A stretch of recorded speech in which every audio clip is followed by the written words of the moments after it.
ఇక్కడ ఉన్న పరిస్థితుల దృష్ట్యా కేసీఆర్ గారు తిరిగి ముఖ్యమంత్రి కావాలి, హర్షవర్ధన్ రెడ్డి గారు తిరిగి ఎమ్మెల్యే కావాలి అనే ఉద్దేశంతో మా కోసం, మాతో పాటు పార్టీలో బీఆర్ఎస్ పార్టీ గెలుపు కోసం పనిచేసిన సోదరుడు మల్లేష్ గారు చాలా అహర్నిశలు శ్రమించి హర్షవర్ధన్ రెడ్డి గారి నాయకత్వాన్ని బలపరుస్తూ ఈ గ్రామంలో విస్తృతంగా పనిచేయడం జరిగింది.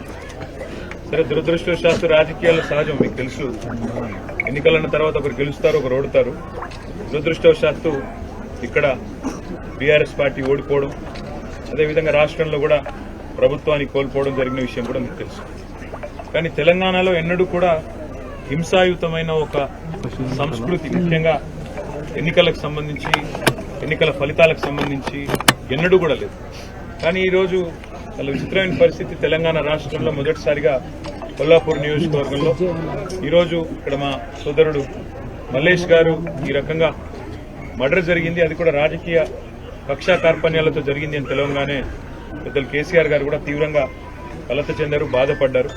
బాధపడి వారు మాకు చెప్పింది ఒకటే, సరే మీరు ఆ కుటుంబానికి ధైర్యం చెప్పండి, అండగా నిలబడండి, ఆ కుటుంబాన్ని ఆదుకోండి, వాళ్ళకి చిన్న పిల్లలు ఉన్నారు అనే మాట చెప్పారు. మేము ఈరోజు ఆ కుటుంబాన్ని పరామర్శించి పార్టీ తరఫున ఇద్దరు చిన్న పిల్లల భవిష్యత్తు కోసం ఒక 5 లక్షల రూపాయలు వారికి పార్టీ తరఫున సాయం చేయాలి.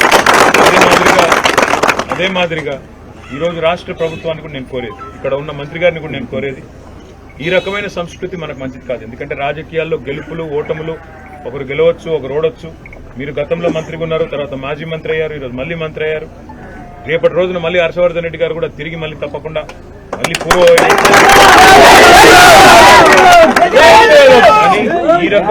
ఈ రకమైన సంస్కృతి, ఈ రకమైన దాడులు, ఏదో ఆంబోతులు కొట్లాడుకుంటే మధ్యలో లేగదూడలు చనిపోయినట్టు కార్యకర్తల్ని ఇందులో సమిధలుగా చేసే ఏదైతే ఈ సంస్కృతి ఉందో ఇది మంచిది కాదు.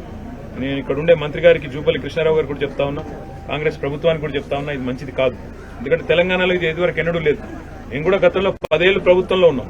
మరి 10 ఏళ్లలో ఏ ఒక్క కాంగ్రెస్ కార్యకర్త మీద కానీ, కాంగ్రెస్ నాయకుడి మీద కానీ ఇట్లాంటి భౌతిక దాడులకు ఎన్నడూ కూడా మేము తెగబడలేదు, ఎన్నడూ కూడా ఇట్లాంటి సంస్కృతిని ప్రోత్సహించలేదు.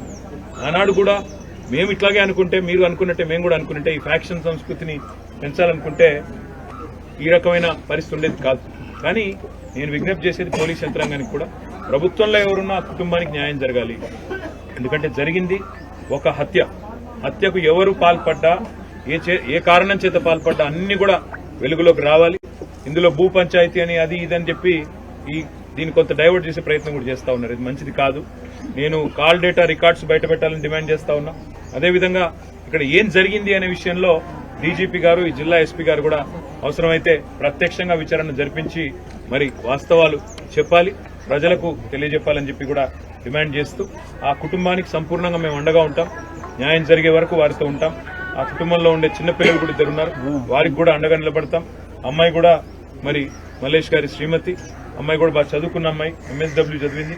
తప్పకుండా వారికి కూడా ఏదో ఒక ఉపాధి కల్పించే ప్రయత్నం కూడా చేస్తాం. రాష్ట్ర వ్యాప్తంగా ఇలాంటి సంఘటనలు ఎక్కడ జరిగినా కార్యకర్తల కుటుంబాల పట్ల కానీ, మా నాయకుల పట్ల కానీ వారికి పార్టీ పూర్తి స్థాయిలో అండగా ఉంటుంది. మీరు ఎక్కడికైనా సరే, ఈ రాష్ట్రంలో ఏ మారుమూల ప్రాంతానికైనా, ఏ మారుమూల పల్లెకైనా మేమందరం కూడా పోతాము, మా కార్యకర్తలకు అండగా ఉంటాము.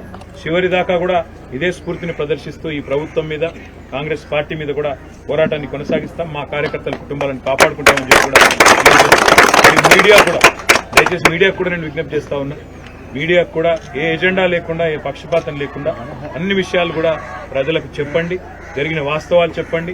ఇట్లాంటి హత్యా రాజకీయాలను దయచేసి అందరం కూడా ఖండించాలి. ప్రజాస్వామ్యంలో ఈ సంస్కృతి మంచి, తప్పకుండా మీడియా కూడా తన వంతు పాత్ర పోషించాలని, ఇలాంటివి మళ్ళీ ఎక్కడా జరగకుండా ఇతరులను కూడా అప్రమత్తం చేసే విధంగా, ఇట్లాంటివి జరిగితే ప్రజలు తిరగబడతారు, ఊరుకోరు అనే విధంగా.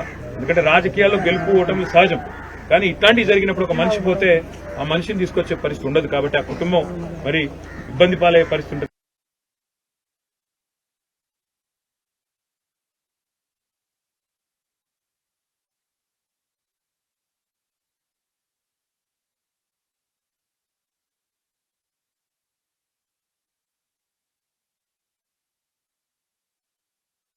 ముందుకు వచ్చి ఆధారాలు కూడా అవసరమైతే అధికారంలో ఎవరున్నారు, పక్షపాత వైఖరి అలాంటివి ప్రదర్శించకుండా చేయాలని చెప్పి కూడా డిమాండ్ చేస్తూ వారికి న్యాయం జరిగే వరకు వారు ఎంబడి ఉంటామని చెప్పి మరొకసారి తెలియజేస్తూ ఇక్కడికి విచ్చేసిన సోదరులందరికీ కూడా ధన్యవాదాలు, నమస్కారం.